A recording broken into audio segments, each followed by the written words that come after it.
Hello, welcome to Local Anesthetic Podcast, your regular injection of mind-numbing local news. This is episode 355 now. I'm joined, as always, by Rob. Rob, as I know, you were getting frustrated. I was watching you there on the webcam because you were getting frustrated with some technical issues just before the start of this podcast. It was like watching one man slowly unraveling. I did think at one point you might have just started smashing everything up, including in the house, which would have been quite entertaining. It wasn't for off that, to be honest. I hate to say it, but bloody hell.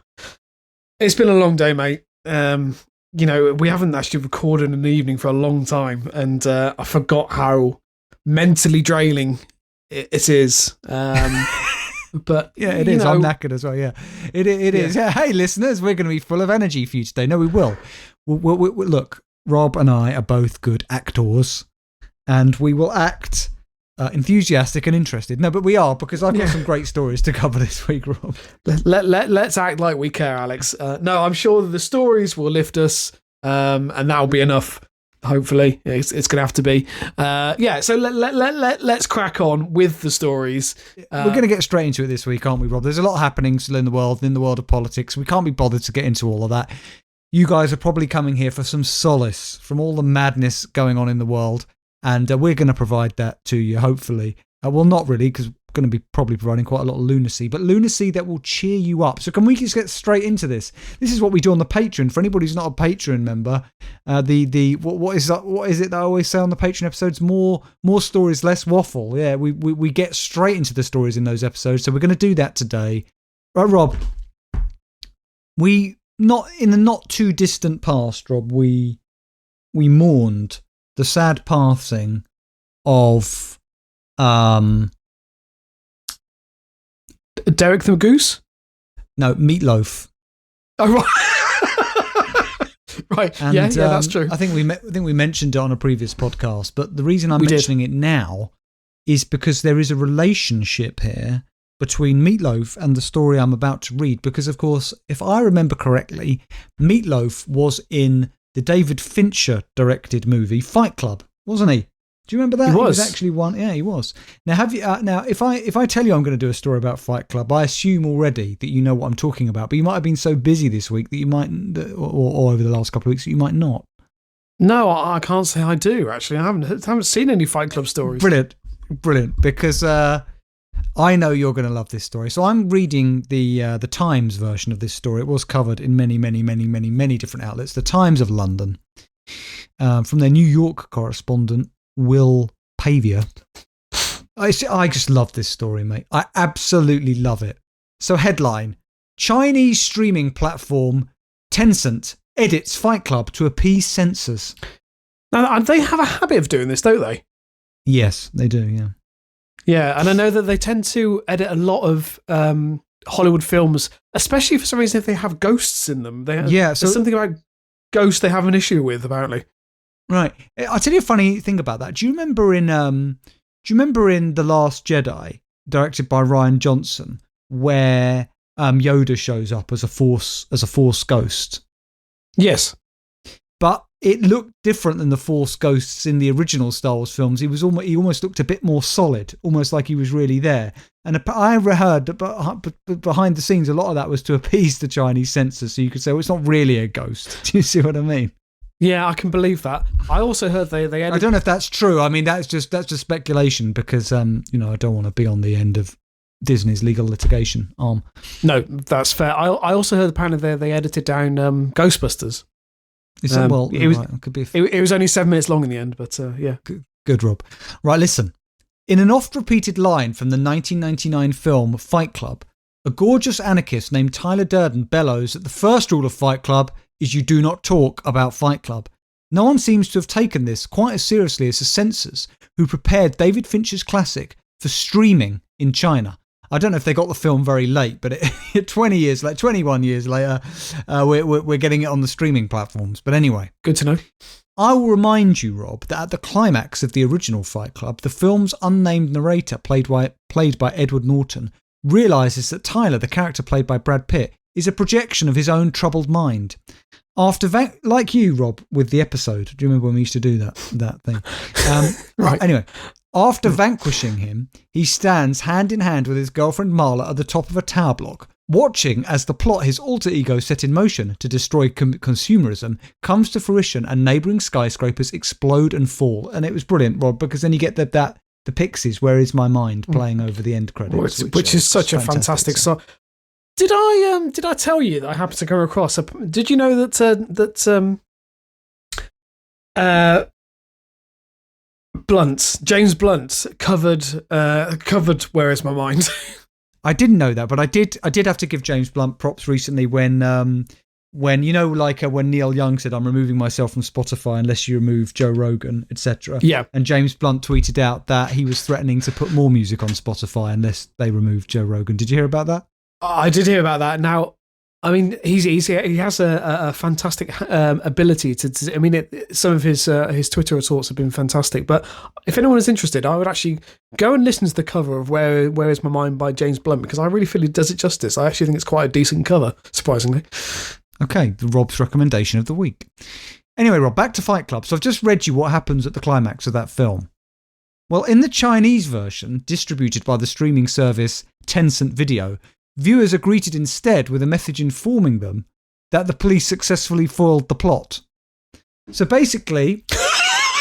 they just completely rewrote the ending. So at the end, before those skyscrapers explode and fall, it switches to a black screen, which I've got in front of me, with the following written down. Are you ready for this? Yeah, go on. So it just says... Through the clue provided by Tyler, the police rapidly figured out the whole plan and arrested all criminals, successfully preventing the bomb from exploding. After the trial, Tyler was sent to a lunatic asylum, receiving psychological treatment. He was discharged from hospital in 2012. See, what's even bizarre about that is, why have they been so specific about when he was discharged from hospital? But what I also don't understand That's what happened, Rob. I would think that the communist China would be happy with the fall of capitalism. Well, no, because the point is, Rob, it shows terrorists, Rob, acting against the state and the state being powerless to act. And I think China wanted to show that no, the state will always protect you, Rob, always. Right. Okay. Listen. Screenshots of this ending circulated on Chinese social media, where they were met with ridicule and suggestions of how other American films might end. Probably Ocean's 11 would have all been arrested, said one commentator, according to Vice magazine. The Godfather's entire family would end up in jail, etc. Henry Gao, an associate professor of law at Singapore Management University, said Chinese censorship had long targeted anything seen, in quotes, to propagate violence or to overthrow the government. He added, Tyler was just a fantasy. In China, you don't even have the freedom to fantasize. Even in your fantasy, you have to comply with government law. What a quote, Rob. A source really close to the distributor said that the edits were not made by Tencent. A spokesman for the company declined to comment. Adam Naiman, author of David Fincher Mind Games, pointed out that the Tyler alter ego worked part-time as a cinema projectionist and spliced single frames of hardcore pornography into family films. Now another censor has intervened with a different intent. The second I read this, I thought the Chinese government is Tyler Durden. Fight Club joins a long list, Rob, of Hollywood films to fall foul of Chinese censorship. The original ending to Lord of War 2005 has the protagonist, an arms dealer called Yuri Orlov, played by Nicolas Cage, evading jail. But in the Tencent version, which is about 30 minutes shorter, a caption reads, Orlov confessed to all the crimes officially charged against him in court and was sentenced to life imprisonment in the end. Did I hear you right? Did you say that the film is 30 minutes shorter? Yes. That's quite a substantial edit. It really is. I like in the comment section of the Times, you get a better quality of comment. Jules and Dave, which is a great commenter name, obviously reference to the one of the greatest prime ministers, Rob, we've ever had, David Cameron and his lovely wife. Oh, yeah, of course, yeah. No, it isn't. No, it isn't. No, Jules and Dave has got nothing to do with that. I was confusing, because her name was Samantha Cameron, of course. That's what I was say. I was confusing Jamie Oliver's wife with David Cameron's wife, probably because in my head I think of David Cameron and Jamie Oliver as both ruddy-faced twats.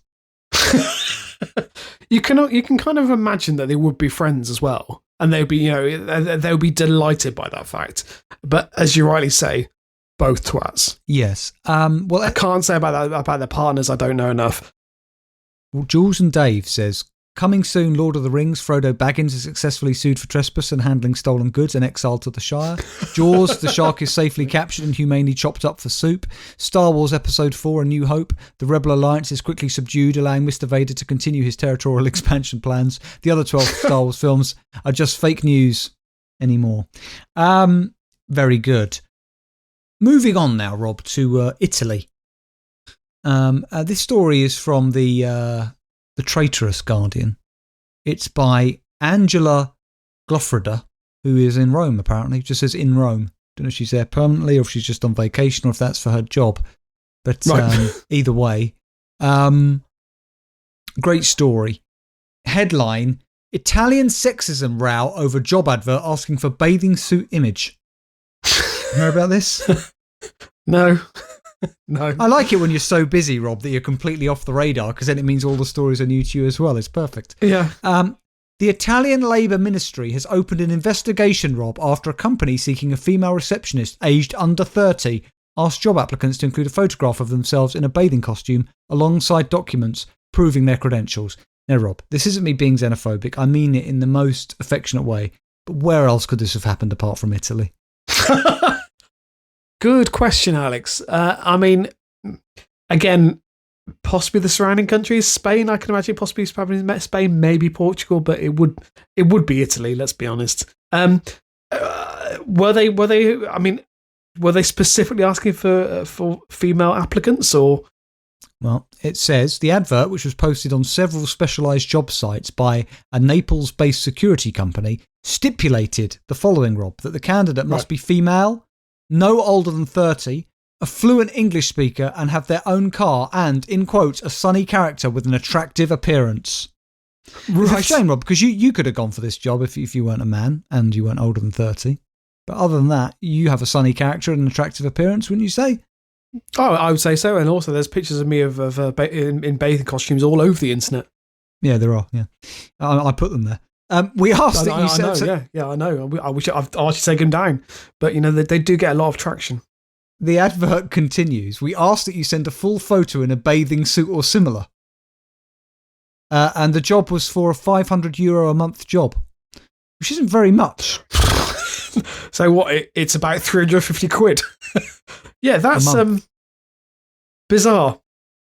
Well, Rob, the incriminating line was later removed and the advert was reposted, but not before a screenshot was widely shared across social media, sparking outrage. They want a photo in a bathing suit. What an absurd advert, said Chiria Marciani, the Labour councillor for Naples. It's scandalous, and for several reasons, beginning with the search for a woman under the age of 30, a salary that is absurdly inadequate for the commitment and tasks the job requires. Can I just say, a salary that is absurdly inadequate for the commitment and tasks the job requires is a very nice episode title. Very long. It is. The company, which is based in Naples' business district, told the Italian press that the request for a bathing suit photo was inappropriate and the result of, in quotes, a mere distraction by the, in quotes, inexperienced worker who crafted the ad who didn't understand its policy on gender equality. Yeah, right. Sorry, fuck off that somebody did this by accident.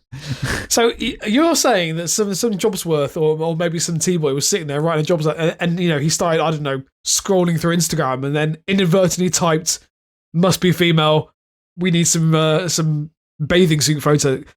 That's absolute bullshit.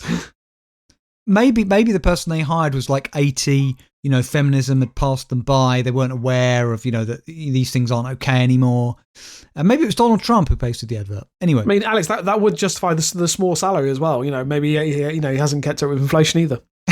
Exactly. To him, that's a fortune, Rob. Yeah.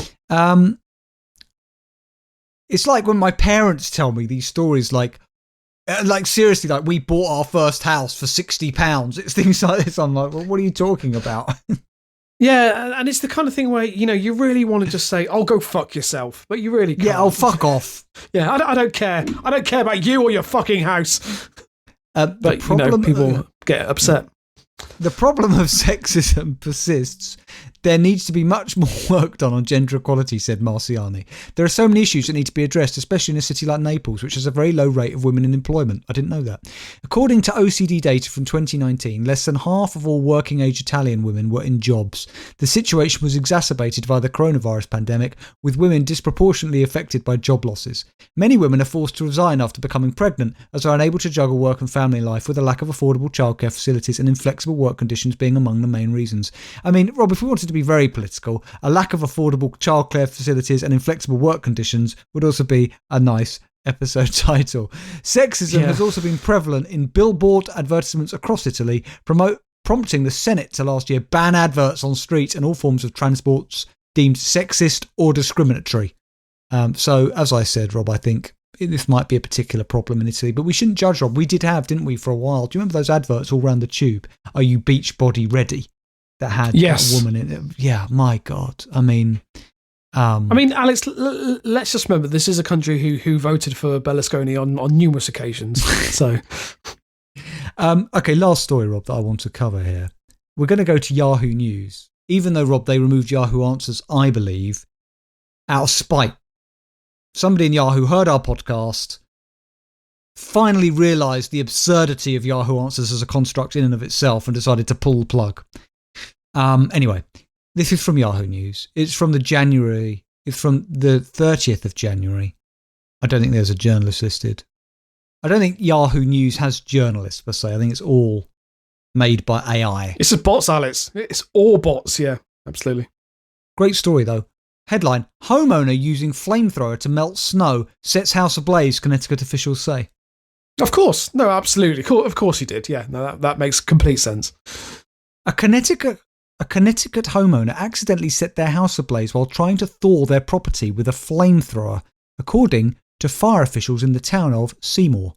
Firefighters responded to the scene of a house fire after 5:30 p.m. on Saturday, January the 29th, officials said in a Facebook post. On the way, dispatch learned that the owner had been using a flamethrower to melt ice and snow and accidentally ignited his home. An exterior wall was in flames when firefighters arrived, but it was quickly extinguished and the home was saved, Rob, according to the post. I didn't know that. That's good. A few questions. Alex, I wouldn't have the first idea about where to get a flamethrower from. Possibly the darknet, or dark web. Dark web? I think. Does that sound right? Dark web. I think in America, or even here, I think you can. I don't know if you can buy a flamethrower from home base, but there are practical uses, aren't there, for a flamethrower? Which are to throw flames, Rob. Right? Yeah. To light a cigarette. I don't know. Obviously, it's mainly lighting things. Actually, I was just thinking candles. Okay, Rob. If you're arguing that you don't think there is an adequate in-home layman's use for a flamethrower, what is a professional use of a flamethrower? What are flamethrowers even for? Exactly, Alex. It's a good question. And also, do you know? No, of course I don't. It just seems you don't know what a flamethrower is used for. I would argue that every flamethrower is for outdoor use. You should never be using a flamethrower inside the house. I mean, you should never really be using a flamethrower full stop, quite frankly. Are you Googling them? Because I'd like to know how much they cost. Yeah. First of all, would you buy a flamethrower? Here are 5 good reasons you might have one. Now, this is from CNN. Elon Musk has been selling flamethrowers. Of course, again. Of course he does. Which begs the question, what would your average American possibly have one for? A flamethrower is a weapon that operates much like a squirt gun, Rob, but instead of water, it spews flammable liquid that's ignited as it exits the barrel. Not a euphemism. Musk announced, so as you know, I remember all that with the flamethrowers, but here are 5 good uses for a flamethrower. Number 1, war. World War I, Rob. So, hang on, wait. First of all, can I just say, I love the fact that CNN has decided for some reason they needed to write an article on the practical uses of a flamethrower. It was because Elon Musk was selling them for $500 a pop. Yeah, but I mean, war is obviously going to be the top choice because it's a weapon, and I'm sure it was developed by the Nazis. But anyway, that's okay. So that's Rob, you're wrong. List. Okay, now let's give you some facts. You're ignorant. Right. World War I marked the debut of the modern flamethrower when soldiers used them in trench warfare. The weapon did also figure prominently, Rob, you're right, in World War II. The US Marines used them to deadly effect against Japanese bunkers in the jungle jungles of the Pacific Islands, but they were hazardous for the user as well as for their enemies. The US military has never used them in combat since the Vietnam War. Interesting fact. That's good. Good pulp fact, Rob. Firefighting. It might seem strange fighting wildfires with fire, but that's exactly how they do it. So the Terror Torch is a handheld flamethrower that can spray more than 50 feet and is connected by a fuel line to a 50-gallon tank that's mounted to a truck or off-road vehicle. He calls it, this person they spoke to, who works for a fire department, a glorified modified spray gun designed to handle gelled gasoline. So firefighters use it for controlled burns, where they stop a fire from spreading by burning everything around it. It's called backburning. Oh, I've seen that happening. I've heard that in Australia, yeah. Okay, it's also used for land management, so basically to clear the land for crops. Fun. So apparently a lot of people buy them. Sorry, hang on. One of the items on this list is fun. Yes, I'll tell you. Said so. There's a guy here, and he sells them for up to $3,200, and he says his name's Quinn Whitehead.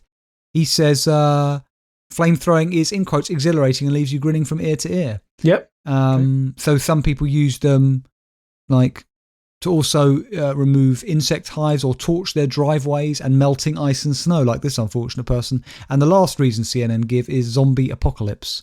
Tesla founder Musk said flamethrowers would be useful when the zombie apocalypse happens. I do like being, I like the idea of going down to the pub, maybe the weekend, speaking to you. I think your mate, let's call him Dave. He's like, all right, Dave, how's it going? Yeah, did you see the game last night? Yeah, belter. By the way, did you know the US Army hasn't used a flamethrower since the Vietnam War? Exactly. Rob, you are going to be the most popular man in that establishment. Yeah, good point, Alex. And that's not just what you do in the toilets.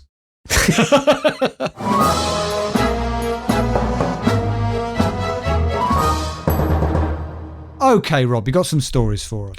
Yeah, Alex, I've really been going back to local news recently. I felt that it was time to once again revisit the fascinating world of local news. And is that a jibe? Is that a jibe or a no, Alex? Or, no, not. I respect local journalism. And some other comments. This week we are going to the Stroud News and Journal, which we haven't featured for a long time on this podcast. No. But I decided to dip in, just see what's going on in Stroud. It's always nice to know. This is from the 2nd of February by James Felton. He's just a reporter, doesn't give him any specific title. And it's a bizarre story, Alex. What would happen if a nuke hit Stroud? A nuke? Yeah, as in a nuclear weapon. Well, so when we started this podcast, Rob, I seem to remember there was something that we kept rambling about, and I can't remember exactly why. I think it was because of the kind of stories coming out of Stroud, but we speculated that Stroud had descended into sort of a communist mini enclave sort of state. Yeah. Enclave, and very strange goings on were happening there because of the kind of stories that were coming out there about their local council and other things. Am I right? Do you remember the background to why we ever went off on that flight of fancy, which went on for some months, as I remember? It was the very first episode. Actually, it was a Swindon. It was a Stroud councillor who I think he did something that seemed slightly communist, and ever since then we've always speculated that Stroud was had communist leanings. I can't remember what it was, but I mean that was a long time ago, Alex. But it was the mayor and the trawlerman. That's what the episode was called. Yeah, Mayor and the Trawlerman. Yeah. Wow. Yeah, it was a long time ago, Alex. It's difficult to believe that somehow was 10 years ago. Crazy when you think about it. Anyway, look. So, I should have said, Rob. I know we put it. I should have said in one of our last episodes, of course. But happy 10-year anniversary, because we didn't really mark it. We tend to mark episode numbers, but really we should have marked a 10-year anniversary. But we kind of let it slip because that's just how things are. Yeah, it's astonishing. For some reason, the date had completely passed me by. We should have marked it. This is a significant milestone. And just 2012 was such a happy time. We've talked about this recently on the podcast that it was the year of the Olympics in London and other things happening. And look how far we've come. So, has it ever crossed your mind what would happen if Stroud was hit with a nuclear weapon? No. Right. Why are they targeting? So basically, again, It's part of the reason why I don't look at a lot of local newspapers at the moment. They've got nothing to report on, so they're sitting around in their brainstorming sessions. Guys, we need to write about something. We've got nothing, and somebody says, "Well, what if a nuke hit us? Why don't we write a story about that?" Alex, that's where you're wrong. A bit like when CNN had nothing to write about, and they wrote about an article about flamethrowers. Yeah, good point. Okay, so an online interactive tour which was published recently means you no longer have to guess as to what the effects of a nuclear blast might be on your hometown. So using the tool developed by Outrider.org, you can simulate the effects of a 300 kiloton nuclear warhead being dropped in Stroud. So, Alex, what I would advise you to do this evening, if you want to know Sorry, what are you talking about? Can you do this for anywhere in the country? Yes. So if you go to Outrider.org and you put in, I don't know what you need to enter. Actually, I'll do it now. Let's have a look. So could I then tonight put in your postcode and imagine dropping a nuclear bomb right on your house? Yeah. So you enter your location. So if I just put in Bishops, oh, that's nice. It's auto population. So it comes up with your town. So you click that. And it's loading. It's still loading. Oh, hang on. What would happen if a nuclear bomb went off here? Oh God, that's genuinely terrifying. It also gives Alex. What would happen? You die, and so would everybody else. It gives you the exact number of fatalities, which is 31,411. Injuries 16,515. In case you're wondering, the heat. So basically, it gives you the radiuses. So it tells you where the fireball would be, followed by the secondary radiation and the shockwave and the heat. Rob, yeah. I'm a bit confused here. Maybe I've been watching too many Hollywood movies or whatever, but I thought that if a nuclear bomb hit anywhere in Britain, that's all of Britain wiped out. I didn't realise it would be such a small scale. I'm sort of pleased by how few fatalities there were in comparison to the 70 million or whatever I thought would die. Alex, this is where this website really comes into its own, because you can select the size of the bomb that's being dropped. So just to give you some detail, so that would be a W87, which is in the US Arsenal. Arsenal. Oh, sorry. And it's in the US Arsenal on Minuteman 3. But if you go to a Tsar bomber, which is the largest USSR bomb detonated, so that was a 300 kiloton. The Tsar bomber is 50,000 kiloton. Right, and so can we drop that and see how many people that kills? Yeah. So the radius is significantly increased. So if the bomb went off here, i.e. Bishop Stortford, you're looking at that's a bigger radius. So the fatality there would be 219,847, and the injuries 1,445,961. Okay, but I'm still reassured then. So you're saying that to wipe out all of Britain, you'd need a number of nuclear warheads to do that? Yeah, I think that's it's definitely what it's implying. Yeah. So let's go. I've got a feeling you're going to be up. I've got a feeling you're going to be up quite late into the night now, Rob, having discovered this website. Just putting various towns in and just wondering how many fatalities are there to be. So in regards to Stroud, at ground zero, the Stroud Town Centre, the fireball would stretch to just over 0.7 square miles, which is it's not too bad. Anything or anyone inside the fireball would be instantly vaporized. Sorry, Rob. Rob, that's a genuine quote. Hang on, Alex. Rob, this is like something off of Mid-Morning Matters with Alan Partridge. Yes. You couldn't make this up. As Armando Iannucci writing for the Stroud News and Journal. This is or Chris Morris. They've written a story speculating at the moment with the amount of anxiety people have already. Let's read an article about what would happen if a nuke. Is this because of what's going on with Russia as well? Why are they mentioning this? If that's the case, Alex, it's in very poor taste. If that is the case. So after detonation, the nuclear materials emit a burst of radiation in the form of gamma rays and neutrons. Interesting. This would reach as far as Rodborough and Thrupp. Sorry, Rob. In the opening statement to this article, do they give any contextual information as to why they're writing this article? Due to the ongoing conflicts between the West and Russia, NATO and Russia, we thought we'd speculate on what would happen to you if a nuclear bomb was dropped on Stroud. Is there anything like that? Well, kind of. I think they found a new website. I think that's what the context is. Right. Oh my God. So people at this radius would as well. Or Rob, what we speculated years ago. That the Stroud News and Journal, we said it might not just be some sort of benign communism. It might be more of a sort of the totalitarian version of it, which has slipped almost into some sort of perverted kind of fascism, where they are planning this themselves, Rob. Yeah, that's a good point, Alex. It's not beyond the realms of possibility.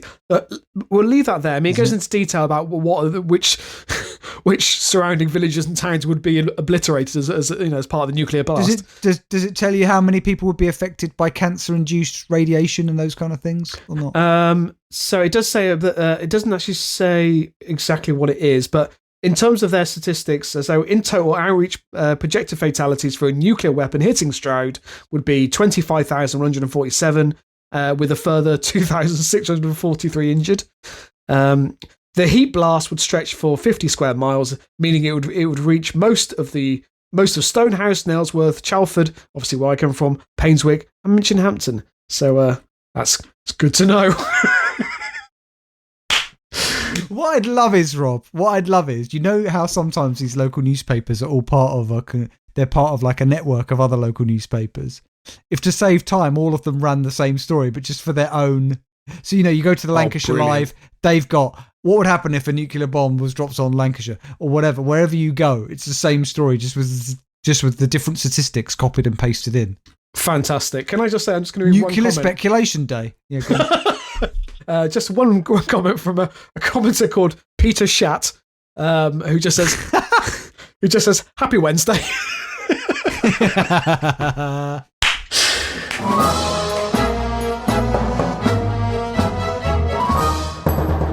Okay, Rob, you got another story for us. Yeah, Alex, I mean, this is the kind of story that we've covered many, many times in this podcast, but it still made me laugh. So again, really am keeping it local this week. We're going back to the Swindon Advertiser. The story is by Daniel Wood, who again is just a reporter, and the headline: "Mountains of dog mess found dumped in beauty spot." It's the phrase mountains. yeah, that really brings it home. Sorry, Rob, to interrupt. Sorry to interrupt. Just wanted to say that we were talking earlier about how long this podcast has been going, and you were talking about episode 1. But what some listeners out there might not know is that this whole podcast started from me reading a story about dog shit in an alleyway in my local paper. Poo Alley. That the residents had nicknamed Poo Alley, and Rob and I doing a dummy recording on my iPhone of us doing what would a podcast be like, and us just crying with laughter. That's where it comes from. It comes from dog shit, Rob. It does, Alex. Yeah, amazing. So on a mission to keep the natural areas of his neighbourhood tidy, an Eldine dad has hit out idiots who saw the area with dog poo after coming across foul findings. Gavin Cox, who regularly litter picks in and around the waterways and woods of Eldine, Linden and Neath, I think, fished 40 shopping trolleys from rivers and lakes, and now he's coming across large mountains of dog mess. Has this guy got nothing better to do? I mean, I admire Apparently it. not. I guess he's part of that big... I talked about David Cameron earlier. This is the big society in action. Absolutely. Well, before we know, Alex, he's fishing out these shopping trolleys and then selling them back to the supermarkets. Are there really that many shopping trolleys in waterways? I always thought it was a bit of a stereotype sort of thing, but there really are, apparently. That's quite remarkable. Well, apparently there is in and around Swindon. I mean, there isn't an awful lot to do. He said he's found nearly 20 dog poo bags which have been flung into the trees near the footpath between Eldon's, Ecklington and Park North Shaftesbury Avenue. Okay, I've got something to say. My parents are dog owners. As attractive as having a dog seems, there is this very humiliating act that you have to partake of regularly, which is when you take the dog out for a walk. If they take a shit, you have to scoop it up, put it in a bag and put it in your back pocket and, dispose of it somewhere. Yeah. What beggars belief about this story is if you've taken the trouble to pick up your dog's shit and put it in a poo bag, why are you flinging it into the trees? It doesn't make sense. Why wouldn't you have just not picked it up in the first place? Yeah, that's a very good point, Alex. I mean, what do you think What are you achieving by doing that? It's very odd. It's like, I'm doing my civic duty. Well, I almost feel like it's a psychological thing. Like, I've done my civic duty, but I deeply resent it, so now I'm going to throw it into the trees. Yeah. Well, it gets worse, Alex. But in the same area, he's also made the grim discovery of black bin liners full of excrement. What? That someone is filling up and then dumping over the bridge. Sorry, this is Swindon. My God. Well, the surrounding areas, yeah. I'm assuming he means dog Sorry, mess. who's filling bin... No, he just says excrement. Yeah, so someone's shitting in a bag until it's full. I mean, to shit in the bag just once is, bad. But to do it until it's full and then to dump it... Rob, let's think about this. Let's imagine this is me, right? Yeah. I've got a fresh bin bag. It's new. I open it up. I take my first dump inside. I seal it up. Later in the day, or maybe the next day, I open the bag back up, do another shit inside, close it back up. Now imagine this bag is beginning to fill up, Rob. Each time you're opening that bin liner to shit in it, the stench would kill you. It would kill a man or a woman or a child. Yeah. And I think the other thing is, I'm assuming you need some sort of receptacle to place the bin in, because are you just, keeping this bag in your kitchen? I mean, and then I don't know if I get the angular right, because you'll have to be. I'm assuming you're sort of covering your arse with the sides of the bag to ensure it all goes in. I don't know, Rob. If you open a bin bag, that's a pretty wide opening. I'm not sure how much you're spraying out when you go, but I don't want to get into that, Rob. I don't really know what you're talking about. But all I would say is, when a bin bag full of excrement would weigh almost a literal ton. So you'd think that once you filled it up, when you went to pick it up, it would just split and everything would just go everywhere. It's a good... I mean, Alex, you'd hope that they would pay for decent quality bin bags. And the question is... Or at least doubled up, Rob. You would double bag it, of course you would. And then, you go down to your local beauty spot and then, push it out of the back of the Astra. Can I just say, if you want to get, a lot of quality, very, good, sturdy, strong, heavy-duty bin liners in sort of bulk for a very good price, I really recommend Costco.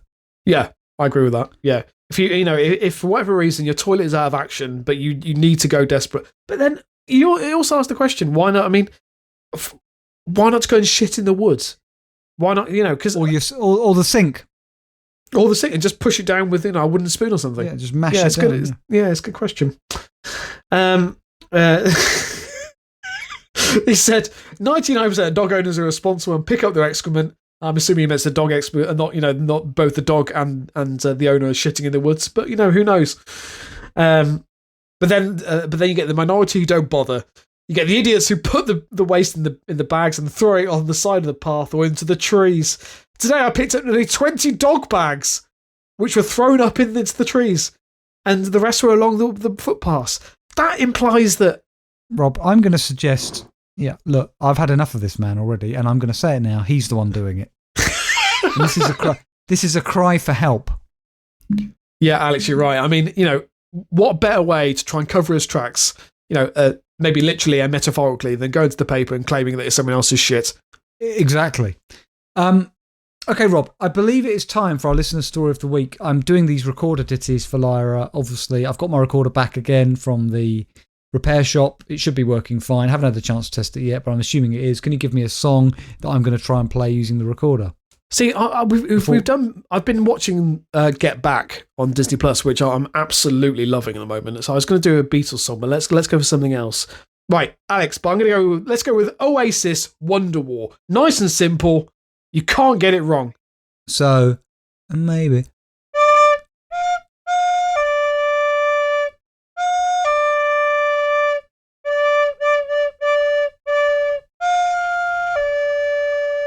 That was a more mournful version of part of that song, but I think the recorder's working well, Rob. Right, who is the? We got a new listener, Stork. We got a new listener, Rob. Yes, a new listener. Just can I sorry, I think Wonderwall has more than 2 notes to it. I seem to remember that being the case, but maybe I'm wrong. Yeah, but it was I thought it was a mournful rendition. Yeah. Amazing. We have a new listener, Paul from Brighton, who's very kindly submitted this story. So welcome, Paul. Hello, Paul. Thank you for listening. I hope you're a Patreon member as well. No pressure. Yeah, that is a prerequisite. If you submit a story, you do have to pay now. So this is from the 26th of January from the Belfast Telegraph. So a new paper as well. Even better. So Yeah, see, I would have suspected that Paul would be from Belfast, but he's not. But maybe he's got a brother in Belfast. Who knows? Yeah, maybe. Who knows where people find these stories? Who knows where we find them? Sometimes I wonder where I find these stories. Anyway, Yeah, I wonder where you find the stories too. So it is by Curtis Reed, and it's from the 26th of January. And the headline: Belfast family left frightened and unsettled after sinister clown painting appears in back garden. Fucking hell, that would freak me out. Yeah. Because I don't know what happened to Ronald McDonald. Is he just wandering around somewhere and he's leaving these creepy pictures of himself in people's gardens? I mean, he must be very, very, like, in a really dark place, Rob. Yeah, I mean, he's been out of business for a while now. You know, he's been out of a job after being made redundant by the McDonald's Corporation. But wouldn't it just be wouldn't it be the ultimate almost crossover, right? McDonald's and DC, and we just rewrite the backstory of the Joker. And it was Ronald McDonald who became the Joker after being fired by the McDonald's Corporation for being creepy. That's a great backstory to an arch villain. It really is. Yeah, you're right. Yeah. There you go. I don't think we can use it. I'm pretty sure they have quite, they have a copyright on the Joker, but it's a nice idea. Yeah. Yeah. So a Belfast family was left frightened and unsettled after a mysterious concrete slab painted with a clown's face appeared in their back garden. It shows a clown holding a lit candle with a biblical verse inscribed on the reverse side of the slab. What's the biblical verse, Rob? Does it say? I'm frightened. What is it? It must say. That matters. It doesn't if it's say a friendly verse is. Well, if it's a friendly verse, then that's okay. But if it's not, it does. Sorry. Apologies. Okay. It does. It read, "Let your light shine," which is Matthew, verse 5, chapter 16. Okay. I'd read that, and I would not necessarily think friendly. I might think, is a bomb about to go off? Yeah, or have they set fire to something? So, Mark 38. Yeah, is a man about to turn up to my house with a flamethrower? Exactly, Alex. Yeah. So Mark 38, who asked only to be identified by his first name, said his family discovered the painting last week. He told the Belfast Telegraph. I just would have loved it if it said Mark Burbage, 38, who asked to only be referred to by his first name. So he told the Belfast Telegraph, when my wife and I left for work in the morning as normal, it wasn't there. But when we got home with our two daughters in the mid-afternoon, she looked out the window and noticed it. After being sent a photograph of the painting by his scared wife, Mark told her not to touch the slab until we came home from work, because it might be cursed. I'd say don't touch the slab, get out of the house. No, but you'd also say get out of the house, wouldn't you? You would. Yeah. Because also, Rob, if it's a concrete slab, that's heavy. You don't just lob it over somebody's fence. That means somebody's got access to the property. Yeah, good point. Someone's obviously broken in to leave it there, and obviously leaving the place where it's going to be discovered as well. It's not Banksy, is it? I mean, if it is Alex, then he's taken his artistic talents have taken a turn for the worst. I mean, it is a very disturbing clown. Oh right, okay. And whoever's drawn it has never really seen eyes before. So he said, my wife was obviously creeped out. Someone would have had to go through our gate and down the steps to place it there, and deliberately placed it in front of, and deliberately place it so it's facing the window so we could see it. Things became even stranger when, after lifting the slab, Mark discovered the biblical verse inscribed on the back, which, as we said, is "Let your light shine," Matthew, verse 5, chapter 16. I just want to say I have the picture now. If I saw that in my garden, I'd just like to say, I don't know if you agree, Rob, I would not conclude that was a clown.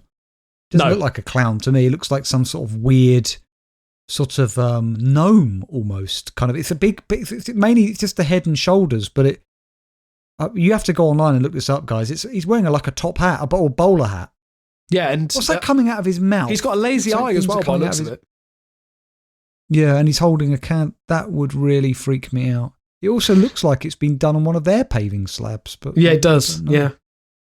So why is there a mattress lying in their garden, Rob? Is that what? Where? Well, next to the clown, there's just a big, what looks like a mattress. Yeah, what is that? That's a good question, Alex. Or a piece of polystyrene. Not sure.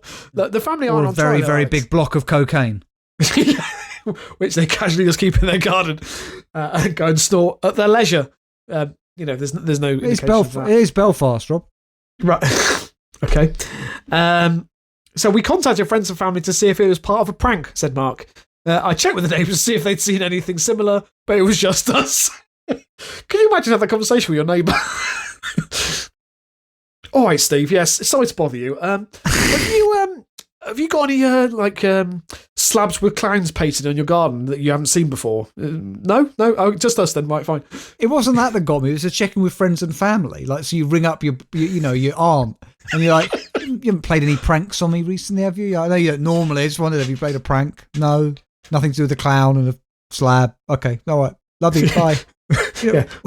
See you later. After we went on social media to ask if anyone had experienced anything similar, many speculated it could have been an elaborate tactic used by burglars and dog nappers to mark houses they wish to target. Which is another reason to get out of the house. Sorry. Explain to me how that elaborate tactic would work. Well, I think surely you'd want something that the owner can't see, but that is there, not a big picture of a fucking clown on a slab. Yeah, yeah. No, maybe Alex, they were being burgled by clowns. Yeah. It's always a possibility. He was quick to dispel these theories, however, pointing out that anyone using the painting to mark the house wouldn't be able to see it from the streets. Others jokingly suggested that you move house and made comparisons to Pennywise, the murderous clown from Stephen King's It. Helpful as always. That would reassure him. Yeah. You would not sleep well that night, would you? No, of course you wouldn't. I mean, just imagine if your child looked out the bedroom window and saw that in the darkness. Just a weird clown painting on his lawn. And we ended up throwing it in the bin and told our kids, both of whom were under 5, that it was a silly picture. The most disturbing thing is why. Why specifically our property? We have no idea why someone would do this. But with our 2 children at home, it's so unsettling. And that's the end of the story. Rob, that would never leave you. Right? No. If that mystery goes unsolved, you would think about that every single day. Whoever's done that has basically ruined that person's life, Rob. I think it'd be worse if you woke up one morning and realised that someone had retrieved it out of the bin and put it back in the garden. That would freak me out more. Maybe it was Paul from Brighton. Maybe, yeah. On that note, Rob, we bring this episode of LAPodcast, Local Anaesthetic Podcast, episode 355 to a close. Rob, we look forward with a mixture of eager anticipation yet trepidation to our next episode, which will be episode 356, Rob, as we move ever more forward. Like, Tyler Durden from Fight Club, who, of course, the plot was foiled, Rob, and he was taken to a psychiatric institution. But I'm pleased to hear, Rob, that he was fully rehabilitated. Yeah. Just like that, we move ever more forward to our next episode, 356. We are on Facebook, facebook.com/LAPodcast, Twitter @LAPodcast. We're on Spotify. Boo! Why are we on Spotify, Rob? They've got Joe Rogan on. Right, okay, Rob, here we go. Neil Young didn't do it. Jodie Mitchell didn't do it. But I think if we write to Daniel Ek and say, we will remove Local Anaesthetic off Spotify unless you take down Joe Rogan. It's Joe Rogan's podcast or ours. Yeah, we'll say, compare the listener base. Do you really want to lose LA Podcast? Oh, right, yeah, okay. Yeah, I can't wait for the email coming back saying, sorry, who are you? Or he might say, oh, I love your podcast. Do you know what? We'll get rid of Rogan. We're on our website, lapodcast.net. And of course, do not forget, if you want to pay, if you've got £2 a month that you can afford to spare, go to patreon.com/LApodcast extra. This isn't about you donating to us. You're going to be getting something back, and that is 2 extra bonus episodes every month that are only available on Patreon. They're called LA Podcast and Extra Jab. I think there are 13 of them or 14 of them by now on there. So if you sign up now, 15 by now, I think. So if you sign up now, you get all of those episodes, and you'll be getting 2 through to your inbox every month, and they're fantastic. We love doing them. They're fantastic if we do say so ourselves. Thank you very much for listening, everybody. We're going to be back in 2 weeks' time with another regular episode of the LA Podcast, the free version. And of course, if you want more content, go to Patreon now, patreon.com/LAPodcast extra. But we've loved having your company. See you soon. God bless. And keep it local.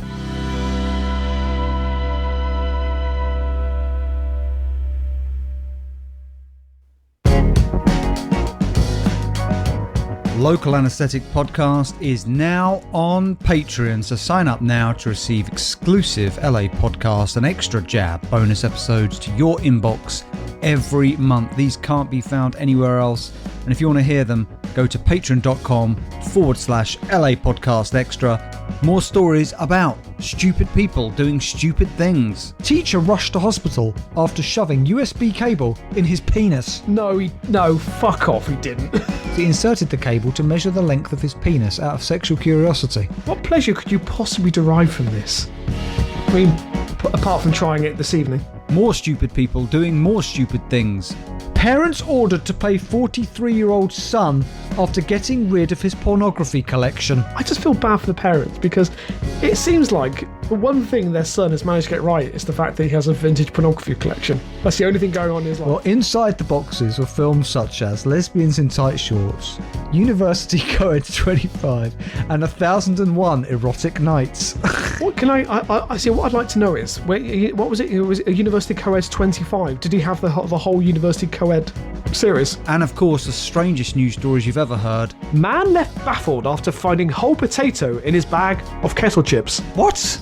Dr. Boyce, 38, was watching the deers rut in Leicestershire when he felt peckish and opened a bag of crisps. What a strange... Was he having a wank? Was he? What a strange... So what a strange thing to include in the story. So the journalists went over there. They're like, tell us what happened. He goes, well, I was watching some deers have sex out of my window.